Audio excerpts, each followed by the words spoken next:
Hi friends, welcome to mix kitchen and vlogs. இன்றைக்கி நம்ம பார்க்க போகிறது வந்து மார்னிங் பிரேக்ஃபாஸ்ட் ரெசிபி. இதை மார்னிங் பிரேக்ஃபாஸ்ட்டாகவும் சாப்பிட்லாம், நைட்டு டின்னராகவும் சாப்பிட்லாம். அப்படி என்ன ரெசிபி அப்படின்னு பார்த்தா, டெய்லி இட்லி தோசை பொங்கல் அப்படின்னு சாப்பிடாம இன்றைக்கி ஒரு நாள் நம்ம கஞ்சி வச்சு சாப்பிட்லாமே, லாக்டவுனில் டெய்லி போய் கிச்சன்லேயே நின்று போர் அடிக்குது அப்படின்னு இல்லாமல் ஒரு ஹெல்த்தியான ஆப்ஷனாகவும் இருக்கும், குயிக்காகவும் பண்ணிடலாம், கொஞ்சம் சீக்கிரமாக டைஜஸ்ட் ஆகிற மாதிரி ஃபுட்டாகவும் இருக்கும். ஸோ அந்த மாதிரி ஒரு ரெசிபி தான் இன்றைக்கி நம்ம பார்க்க போகிறோம். இன்றைக்கி நம்ம பார்க்க போகிறது வந்து வெந்தய பூண்டு கஞ்சி. இது எப்படி பண்ணுறதுன்னு பார்த்துடலாம். இதை பற்றி நிறைய விஷயங்கள் இருக்குது, நல்ல விஷயம். எதை விடுறது எதை சொல்கிறதுனே தெரியல. வாங்க அதெல்லாமே வந்து நம்ம ரெசிபியில் பார்த்துக்கிட்டே பேசுவோம். நம்ம சேனலை இன்னும் சப்ஸ்கிரைப் பண்ணாதவங்க மறக்காமல் சப்ஸ்கிரைப் பண்ணிக்கோங்க. பக்கத்தில் இருக்கிற பெல் ஐக்கானையும் ப்ரெஸ் பண்ணுங்கள். அப்போ தான் நான் போடுற வீடியோவோட அப்டேட்ஸ் உங்களுக்கு வரும். ஃப்ரெண்ட்ஸ், இப்போ நீங்கள் பார்த்துட்ருக்க எல்லா பிக்சர்ஸுமே வந்து ரங்கோலி பவுடரில் போட்டது.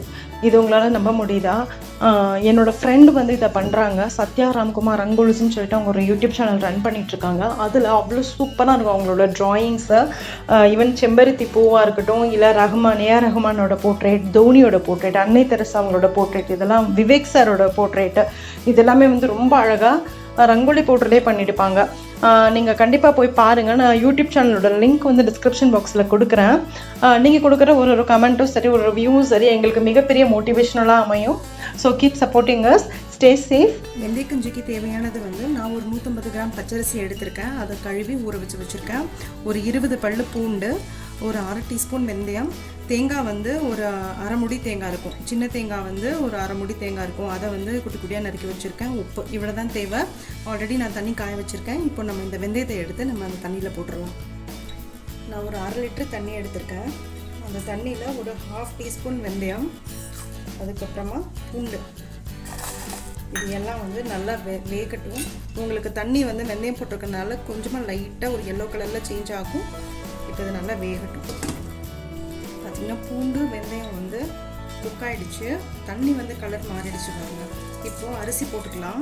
நான் வந்து இன்றைக்கி யூஸ் பண்ணுறது பச்சரிசி, சோனா மசூரின்னு சொல்லுவாங்க, அந்த மாதிரி பச்சரிசி. நீங்கள் அந்த குருணை அரிசி கிடைக்கும் உங்களுக்கு, அதில் கூட நீங்கள் பண்ணலாம். உப்பு அப்படி நல்லா மிக்ஸ் பண்ணிக்கலாம். உப்பு போட்டாச்சு. இது கொஞ்சம் நேரம் சிம்மில் வச்சு மூடி வச்சிடலாம். ரைஸ் வந்து நல்லா குழையணும். அதுக்கு நடுவில் நம்ம தேங்காய் வந்து எடுத்து வச்சுருக்கோம். அதை வந்து மிக்சியில் நல்லா பேஸ்ட் ஆக்கிட்டு எடுத்துகிட்டு வந்துடலாம். சாதம் நல்லா வெந்துடுச்சு. அரிசி, வெந்தயம், அதுக்கப்புறமா பூண்டு எல்லாமே நல்லா வெந்துடுச்சு. நான் வச்சுருந்த தண்ணி 1/2 லிட்டர் தண்ணி வச்சுருந்தேன். எக்ஸ்ட்ரா வந்து ஒரு 1/4 லிட்டர் தண்ணி விட்டுருப்பேன். அரிசி வந்து வேகும்போது அரிசி நல்லா குழையணும்.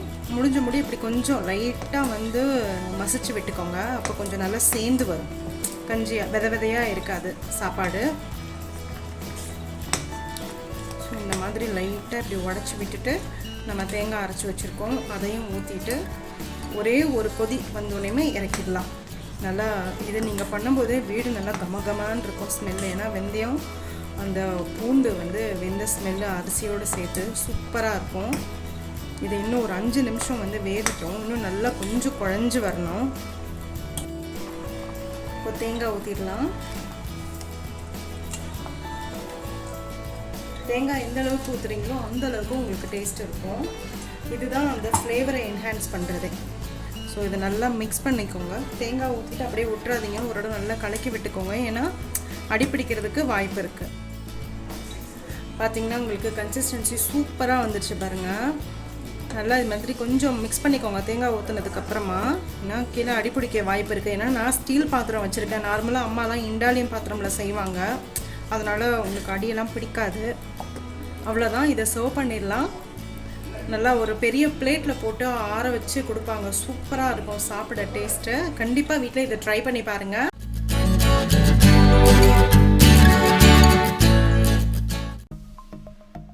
சப்ஸ்கிரைப் பண்ணுங்கள், மறக்காமல் பெல் ஐக்கானை ப்ரெஸ் பண்ணுங்கள். அப்போ தான் நான் போடுற வீடியோஸோட அப்டேட்ஸ் உங்களுக்கு வரும். லைக் பண்ணுங்கள், கமெண்ட் பண்ணுங்கள், ஃப்ரெண்ட்ஸோடு ஷேர் பண்ணுங்கள். தேங்க்யூ.